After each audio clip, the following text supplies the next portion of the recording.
মায় আছে আমি আছি আমার মামা ঘরে দাদু আছে তারপরে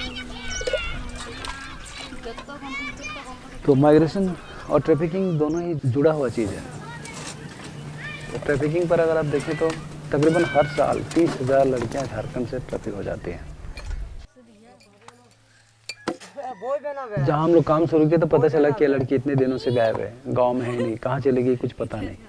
तो फिर डेप्थ में जाने के बाद अंदर जब खोजना शुरू किया हम लोग को पता चला कि 2 साल से लड़की गायब है। तो फिर हम लोग उसमें काम शुरू किए, उसमें तकरीबन 56 लड़कियों को हम लोग रेस्क्यू करके लाए अलग अलग जगह से।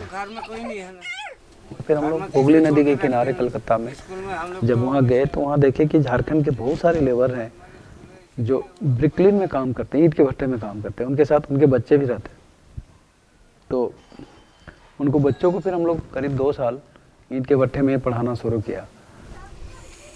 कोई बच्चे जल गए हैं, कोई बच्चे कुपोषण से हैं, कोई बच्चे बीमार हैं।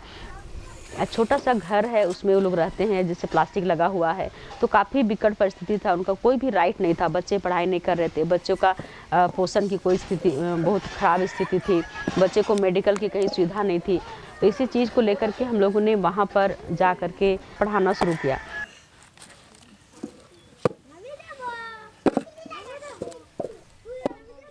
सीजनल माइग्रेशन जो बच्चे सीजनल माइग्रेशन करते हैं पेरेंट्स के साथ में, तो उन बच्चों को रख के कहीं पढ़ाने की व्यवस्था की जाए। और झारखंड में अगर इनकी व्यवस्था हम लोग कर दें तो पेरेंट्स चले जाएंगे काम करने के लिए, माँ बाप चले जाएंगे काम करने के लिए, बच्चे को हमारे यहाँ छोड़ के जाएंगे, बच्चे हमारे साथ पढ़ेंगे। तो उस दिशा में हम लोग काम शुरू किए और 2011 में हम लोगों ने जिस जिस जिले के बच्चे थे उसके अनुसार 3 शेल्टर हम लोग बनाए।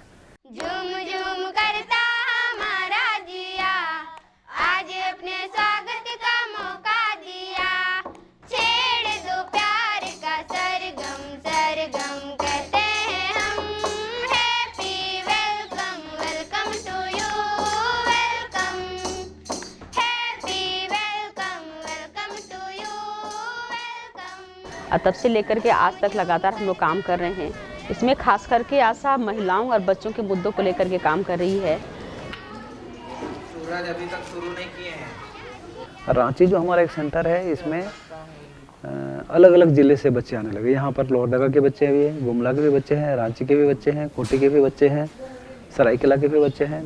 तो चूँकि ये सेंटर हम पहली बार शुरुआत किए थे, फाहला सेंटर था, तो अलग अलग जगह के बच्चे यहाँ आए और यहाँ रहने लगे। फिर बाद में जब देखें कि 200 से ज़्यादा बच्चे हमारे सेंटर में आने लगे हैं तो फिर हम लोग उसके अनुसार अलग अलग डिवाइड किए और 3 जगह सेंटर को शुरुआत की और अलग अलग जगह बच्चे को रखना शुरू किया।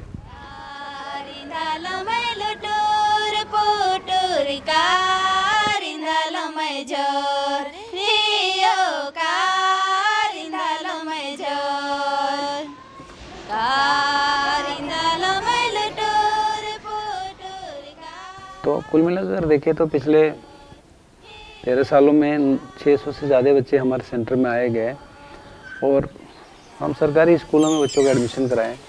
बच्चे गवर्नमेंट स्कूल में पढ़ने जाते थे और फिर पढ़ के हमारे सेंटर में आते थे। लेकिन बहुत सुकून और बहुत दिल को बहुत तसल्ली मिलता था कि इतने बच्चे हमारे साथ रह रहे हैं, पढ़ रहे हैं और पूरी टीम हम लोग उसमें लग गए, बच्चे को संवारने में, उनको पढ़ाने में, उनको उनका हेल्थ और बाकी चीज़ों को ठीक करने में।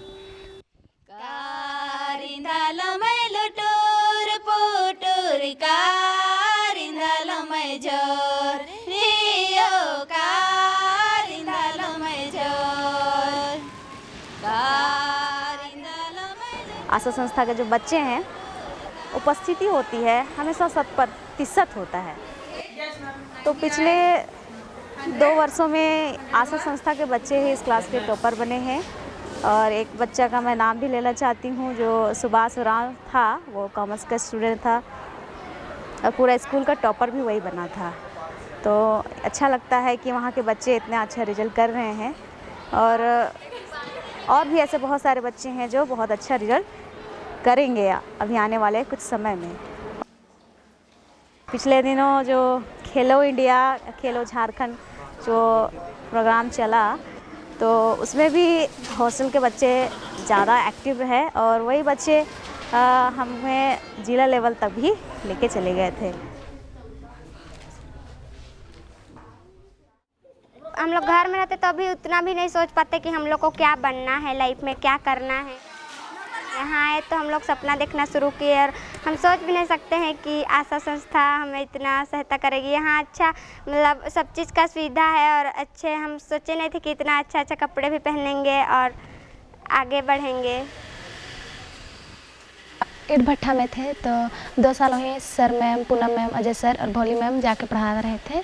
तो हम लोग वहीं पढ़ाई किए 2 साल। उसके बाद हम लोग को 2011 में हम लोग को आशा सेंटर रांची में लाया गया और अभी वहाँ रह के पढ़ाई कर रहे हैं।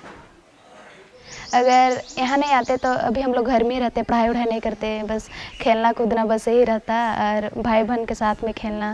और स्कूल भी नहीं जाते थे ताकि कहे कि माँ बाप भी पढ़ा लिखा नहीं था। तो जो गांव की लड़कियां लोग बाहर काम करने के लिए जा रहे हैं वैसे ही हम लोग भी बाहर काम करने जाते। दलाल लोग तो ही लोग ले जाता है और उनके साथ उनको बेच दिया जाता है और उनको एक जगह से दूसरे जगह ले जाता है और उसके साथ में बहुत अत्याचार भी होता है। अगर हम लोग भी रहते तो हम लोग के साथ भी वैसा ही होता। तो फिर हम लोग यहाँ आए तभी हम लोग सुरक्षा है। हाँ, मैं आशा में 2011 में आई हूँ। पहले हम लोग गांव में रहते थे और जो मेरी मम्मी है वो दूसरा घर में काम करती थी। तो फिर वहाँ एक दीदी है वो आसाम काम करती थी। उस दिन मेरी मम्मी को बताई कि वहाँ हॉस्टल है, वहाँ ऐसे बच्चे को रखा जाता है। तो फिर हमको वहाँ एडमिशन की। फिर हम लोग स्कूल आने स्टार्ट किए, गांव के बच्चे लोग से बात स्टार्ट हुआ तो फिर थोड़ा अच्छा लगने लगा, स्कूल में मन लगने लगा। तो हम लोग फिर आशा में बहुत सारा प्रोग्राम होते रहता है तो हम लोग हर प्रोग्राम में पार्टिसिपेट करते हैं, जिससे कि गेम सभी होता है। फुटबॉल तो मुझे फुटबॉल में बहुत ज़्यादा रुचि है तो मैं बहुत खेलती हूँ। एक फैमिली की तरह हम लोग रहते हैं। कभी नहीं लगा है कि हम लोग घर से दूर हैं, चाहे अब हम लोग अच्छी हो गए हैं, वैसा नहीं फील होता है, अच्छा लगता है। डांस करना भी बहुत अच्छा लगता है, गाना गाने में भी अच्छा लगता है, सुनना भी बहुत अच्छा लगता है।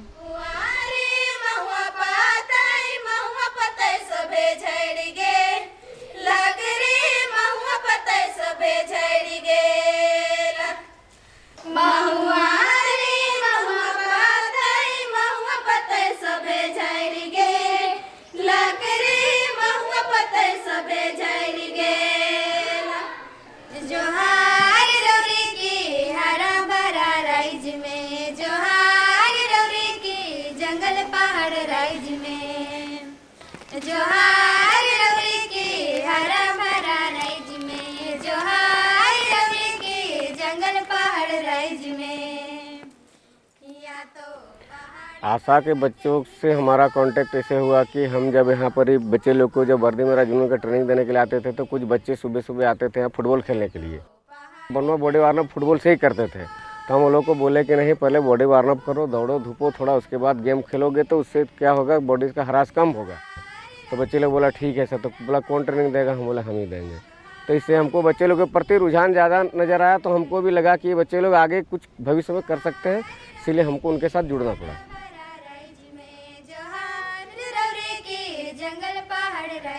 हम लोग को बहुत सारा फैसिलिटी मिला। हम लोग सोचे भी नहीं थे कि पढ़ाई भी करेंगे कभी, फिर यहाँ आए फिर पढ़ाई भी कर रहे हैं। और कभी फुटबॉल भी नहीं खेलते थे, यहाँ यार फुटबॉल खेल रहे तो अच्छा लगता है कि हाँ, हम लोग भी सोचे नहीं थे कितना बड़ा दुनिया है। हम लोग सबसे पहले जब प्रखंड लेवल पर होता है तो वहाँ हम लोग अपना मैच दिखाएं। उसके बाद हम लोग आगे मतलब 2-3 मैच देखा हम लोग का। उसके बाद हम लोग को सेलेक्ट करके खेल गांव में ले गया और फिर वहाँ हम लोग को 15 दिन रखा। फिर वहाँ पे हम लोग को प्रैक्टिस कराया जाता था और फिर हम लोग का मैच होता था दूसरे का टीम के साथ में, तो हम लोग वहाँ मैच खेलते थे।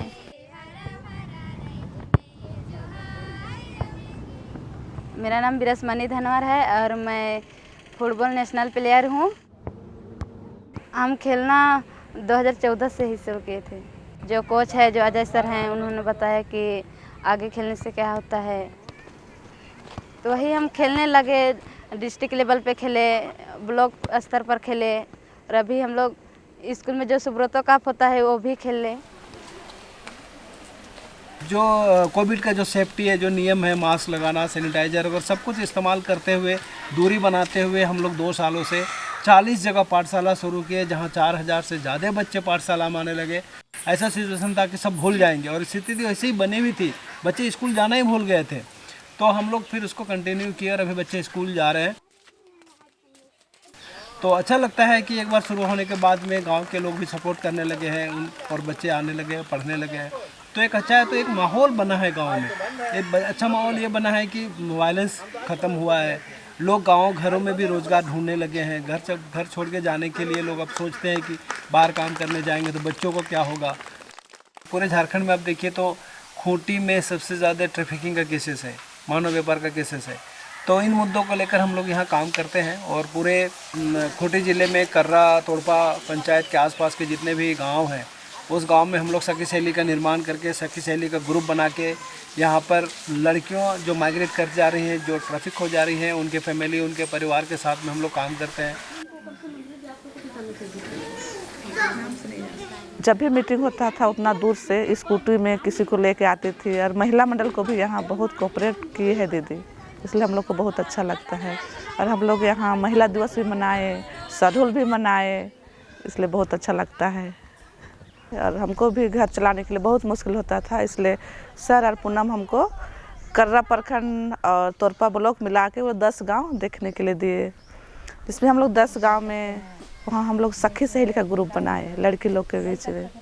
फिर हम लोग को सोच में आया कि हम लोग लड़की लोग तो जागरूक कर लिए, तो गांव के किशोर लोग को क्यों ना हम लोग जोड़ेंगे बोल के हम लोग सोचने लगे और मीटिंग सब किए। उसके बाद हम लोग हर गांव में किशोर लोग के साथ भी मीटिंग करने लगे और किशोर को भी जोड़े हम लोग। आशा के द्वारा जो किया गया है बहुत ही अच्छा हम लोग मानते हैं, और उसके चलते बहुत सारी लड़कियां माइग्रेशन से, अनसेफ माइग्रेशन से, असुरक्षित पलायन से, ट्रैफिकिंग से रुकी है, बची है। तो ये एक प्रयास है और आप सबका भी प्रयास है जो सखी सहेली क्लब यहाँ बना।